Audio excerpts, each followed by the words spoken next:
नमस्ते, मैं राशिद। बड़ी खबर से करेंगे शुरुआत। सुशांत केस में रिया और उनके परिवार पर ईडी का शिकंजा लगातार कसता जा रहा है। रिया चक्रवर्ती से ईडी कल से फिर पूछताछ करेगी। इसके लिए ईडी ने रिया को भेजा है दूसरा समन। इससे पहले ईडी ने रिया चक्रवर्ती के भाई शौविक से 18 घंटे तक मैराथन पूछताछ की है।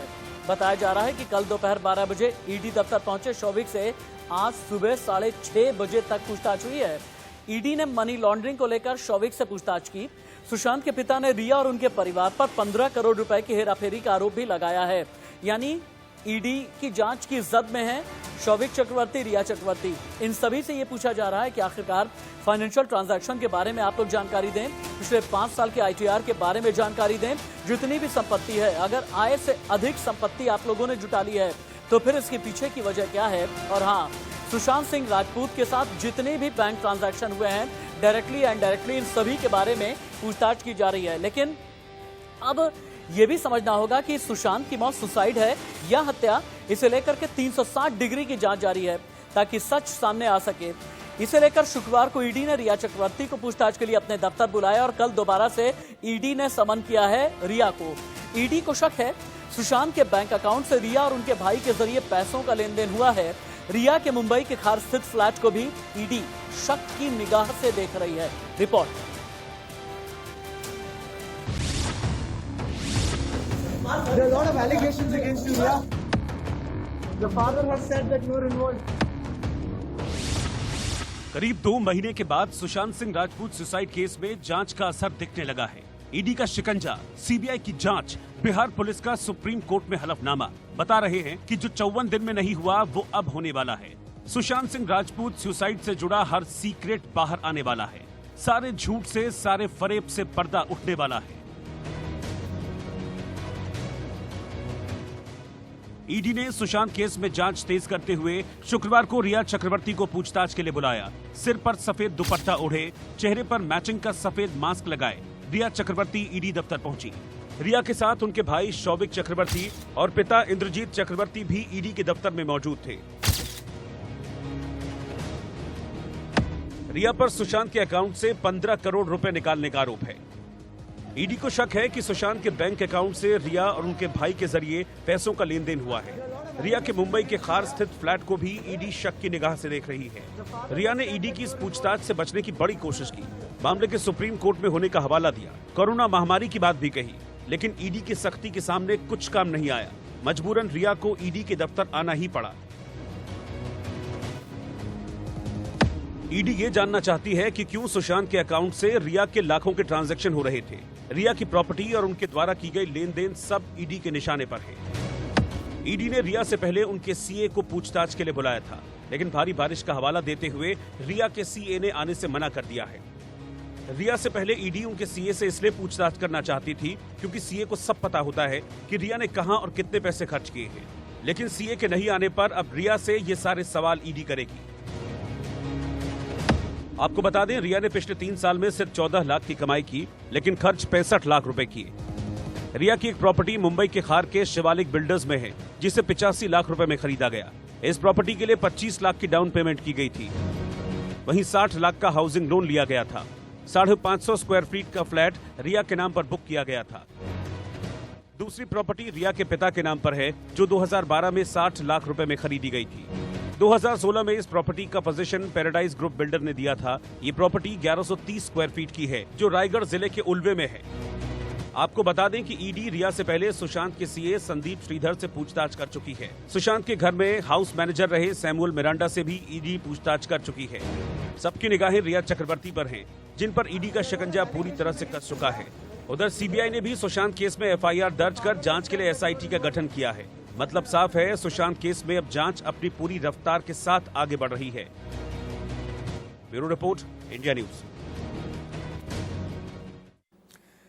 मेरे 3 कोलीग्स मेरे साथ में जुड़े हुए हैं। मुंबई से मेरे साथ में श्वेता और अभिषेक जुड़े हैं और इसके अलावा बरखा शर्मा न्यूज रूम से, न्यूज हेडक्वार्टर से लाइव रिपोर्ट कर रहे हैं। इन तीनों के पास ही चलें, उससे पहले सुशांत मामले में एक और एक्सक्लूसिव खुलासा हुआ है। बड़ा खुलासा यह है, सुशांत ने 4.5 करोड़ का एफडी यानी फिक्स डिपॉजिट कराया था, बाद में उसे कम कराकर 2 करोड़ कर दिया गया। ईडी के सामने यह बड़ा खुलासा किया गया है। बाकी 2.5 करोड़ का क्या हुआ, इसकी अभी भी जांच की जा रही है। यह इस वक्त की बड़ी खबर है। सुशांत ने 4.5 करोड़ का एफडी कराया था, यानी फिक्स डिपॉजिट कराया था। बाद में इसे कम करा करके 2 करोड़ का कर लिया गया। कम क्यों कराया गया, इसके बारे में अभी ईडी जांच कर रही है। बाकी 2.5 करोड़ का क्या हुआ, इसकी भी जांच हो रही है। सीधे अभिषेक शर्मा का रुख कर लेते हैं। अभिषेक, ये फिक्स डिपॉजिट का राज क्या है, ये तो आप हमें बताएं ही, साथ ही हमें ये बताएं कि शौविक चक्रवर्ती से 18 घंटे तक ईडी ने जो पूछताछ की है, इसकी इनसाइड स्टोरी क्या है?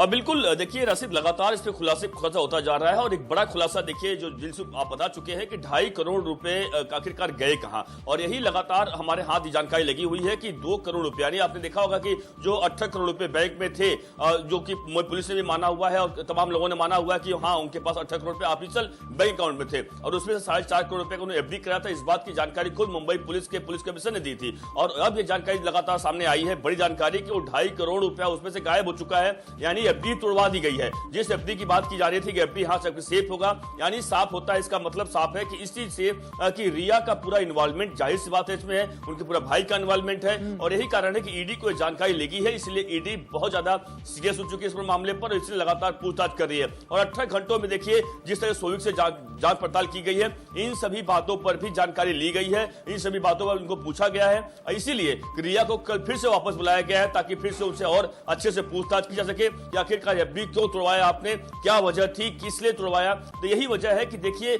लगातार सवाल ये उठ खड़ा हो रहा है राशिद कि आखिरकार आमदनी अठन्नी, खर्चा रुपया, तो आया कहां से इतना पैसा आपके पास। इसका साफ संकेत जाता है कि आप जो प्रॉपर्टी की बात कर रही हो कि आपके पास एक डायरी का पन्ना है, वो प्रॉपर्टी नहीं है, प्रॉपर्टी सच्चाई तो है। ठीक है, आप ये कह रहे हैं कि कमाए तो 64 लाख लेकिन उड़ा दिए करोड़ों, और अगर उड़ा दिए हैं करोड़ों तो फिर जांच की जद में तो आना ही आना है। श्वेता के पास में हम चलते हैं। श्वेता, हमें ये बताइए, ईडी को क्यों जरूरत अभी भी है कि रिया चक्रवर्ती से कल फिर से पूछताछ करनी है?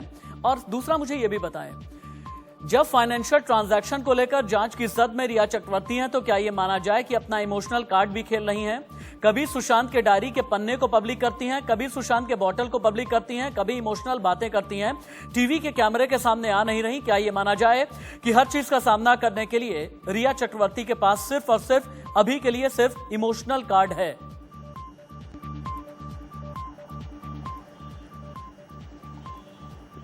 जी बिल्कुल राशिद, देखिए सबसे पहले बताना चाहूँगी ईडी एक बहुत ही अहम भूमिका निभा रही है पूरे केस में। सुशांत सिंह मामले में बहुत बड़ी भूमिका ईडी की रही है, क्योंकि जो राज अब तक रिया चक्रवर्ती और उनका परिवार किसी के सामने नहीं बता रहा है, कतरा रहा है, एक और सीबीआई की मांग करती हैं रिया चक्रवर्ती, वहीं बिहार पुलिस से भागती नजर आती हैं। लेकिन अब वो ईडी के शिकंजे में आ गई हैं। ईडी ने उन्हें धर दबोचा है, ऑफिस बुलाया और बाकायदा पूछताछ की गई।